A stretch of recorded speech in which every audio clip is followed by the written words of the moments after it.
ఓ రేపు జరిగిందనుకో, వెళ్ళి కూర్చో, ధర్నాలు చేసుకో, ప్లకార్డులు పట్టుకొని వెళ్ళిపో, కూర్చో, వాడి ఇంటి ముందు కూర్చో, ధర్నా చేయి. ఒరే నీ నియోజకవర్గంలో ఇలా జరిగిందిరా, నీకు ఆడపిల్లల్ని ఎలా చూడాలో తెలియదా అని చెప్పు, హైలైట్ అవుతావు, నిజంగా బాగుంటుంది. లేదు ఆ నియోజకవర్గంలో ఎంతమందికి ఉద్యోగాలు లేవో కనుక్కో, ఓ లిస్ట్ వస్తుంది, రాజకీయాల్లోనే ఉన్నారు కదా, లిస్ట్ వస్తుంది, తీసుకొని తర్వాత ఒకరోజు మంచిగా వెళ్ళి వాడి ఇంటి ముందు కూర్చో, గేట్లు తన్నుకుంటూ కూర్చో, నష్టమేం లేదు. ఇట్లాంటివి చేస్తే జనాల్లోనూ ఒక ఆశ కలుగుతారే వీళ్ళు మన కోసం ఏదో పోరాడుతున్నారు అని. వాళ్ళు కూడా తిట్టుకున్నట్టు ఉంటుంది సరదాగా, ఇతన్ని ఆయన అతన్ని ఈయన, ఒక అంశంని అడ్డు పెట్టుకొని. ఈ అంశాలే ఉండవు ఇక్కడ, డైరెక్ట్గా పొద్దులేసి ఉంటే ఒరే నీ బతికేంటో నాకు తెలియదా, మొన్న ఏ గల్లీలో ఎవరితోనో తిరిగావో నాకు తెలియదా అంట. అది అవసరమే ఉంది ఎవరికైనా.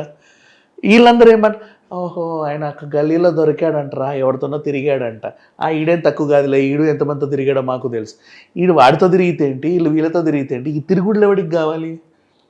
అక్కడ వీళ్ళు ఏం చేశారు?